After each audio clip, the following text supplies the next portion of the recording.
அவர்கள் தங்கள் வாளால் நாட்டை உடைமையாக்கிக் கொள்ளவில்லை. அவர்கள் தங்கள் புயத்தால் வெற்றி பெறவில்லை. நீர் அவர்களில் மகிழ்ச்சியுற்றதால் உமது வலக்கையும் உமது புயமும் உமது முகத்தின் ஒளியுமே அவர்களுக்கு வெற்றி அளித்தன. திருப்பாடல்கள் புத்தகம் 44வது அதிகாரம் 3வது இறை திருவசனம்.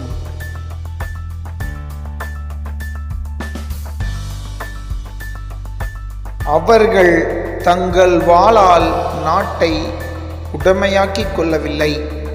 அவர்கள் தங்கள் புயத்தால் வெற்றி பெறவில்லை. நீர் அவர்களில் மகிழ்ச்சியுற்றதால் உமது வலக்கையும் உமது புயமும் உமது முகத்தின் ஒளியுமே அவர்களுக்கு வெற்றி அளித்தன. திருப்பாடல்கள் புத்தகம் 44வது அதிகாரம் 3வது இறை திருவசனம்.